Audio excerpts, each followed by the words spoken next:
Hello everybody and welcome to another Wilson's Workshop where I give you tips, tricks, and ideas on how to make your toys better. We are going to discuss panel lining. What's panel lining? Well, panel lining is basically where you use markers to bring out details in your figure. It's mainly done with Gundams, but you can do it with your action figures and Transformers and stuff. So what I have here is the Flames Toys Optimus Prime. He's like a Gundam Transformer, right? I'm by no means a professional at this or, extremely talented and detailed. I'm just going to give you a basic overview of what I do. Very simple. There are other people out there that I'm sure are a lot better than me at this. So what I use and what you need to start with is you get yourself a Gundam marker set, and you really only need 3 colors. You need like a brownish one it comes with, a black, and then a gray.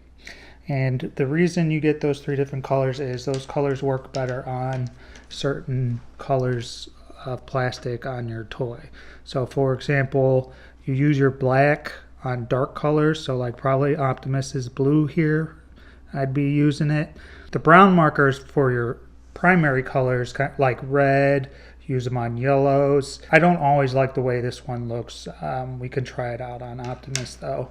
And then grays are for whites, doing the lines on the whites, and sometimes you can, if you want, you can do gray on gray. And you also need some Q-tips. These will be for fixing mistakes, and I'll show you what else here in a second. So let's start with the Optimus kit. Face and everything is usually the hardest spot, so I'm not going to do that right now. But if you look, there are some good line areas here on his chest and everything that I'm going to try and hit, and his shoulder pads. It's a very fine point, and you do have to get up close. Do these lines in here.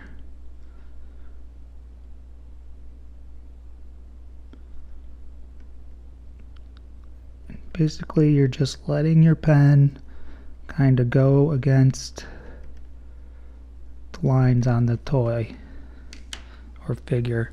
And then once we've done that, you want to take your Q-tip and then you go perpendicular. You don't go parallel, but just wipe, and that wipes away some of the excess if you get it on the sides. It also dulls the look of the line so it's not so heavy. Now of course it's all up to you on how you like it to look. Some people I know put just black on all the parts and don't vary the shading any. That's fine. Let's actually try the black on them right now too, just to see and compare. We'll do these, try and do these lines on his ass here. Hopefully I can get it on camera pretty well. Boom, we did it. And of course, get your Q-tip, soften it up. I would definitely be softening the blacks if I were to be going black on red like this. Doesn't look too bad. It's hard to say. That versus shoulder may even need another pass, or we can just leave it subtle. I would have to do more, but luckily with the brown you can always go back over with your black or even your gray if you want to go darker. Let's try and do his leg. It's the gray. We'll use the gray pen on the gray leg. Get in here.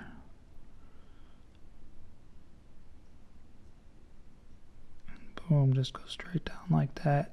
I want to use a light touch because the ends of these markers are tiny and small and soft, and if you push them too hard or smush them and they get bent, then they'll end up bleeding and giving you a thicker blurry line. Just like that. See, I got a little mess up there, so you can use your thumb. And let's even do these little guys right here.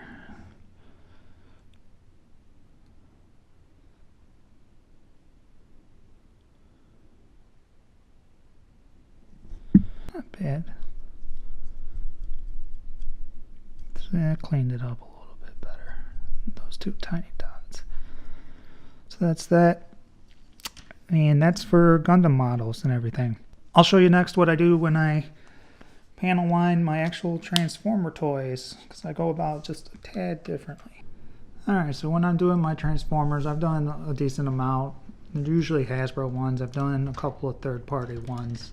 This is the Studio Series Voyager Megatron. When you get guys like this, he's pretty much got no paint on him. Even the upgrade parts here that I got have very little paint. So this is definitely one guy that I'm gonna do, because I didn't really, he's got all these nice sculpted details, but there's nothing to bring him out. What I always do is I transform them and I get them in their alt mode, or at least their most stable alt mode, because that way everything's compact and together nicely, and you can still get parts of the body sometimes, and it's just easier to hold rather than move around like arms and legs and stuff and have that stuff get in the way. So you do as much as you can with this, with the alt mode, and then take a break, transform it, come back and finish up the rest in the bot mode. So again, I'll just show you real quick. Like here on his jetpacks for sure is the place that I'm gonna do it. Like that.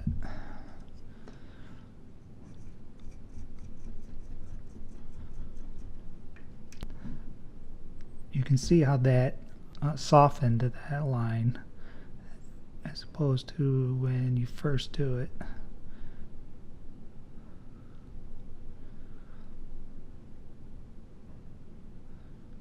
And you just take your time. See, you can do as much or as little as you like.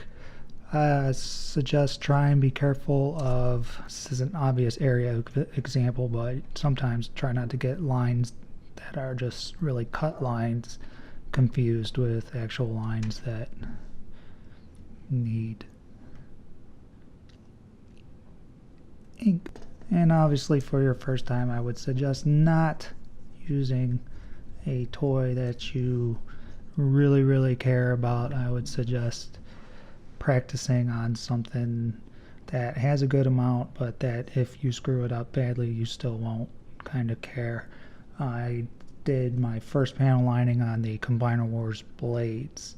It actually turned out looking really good, but he had tons of it, but I wasn't using him for anything.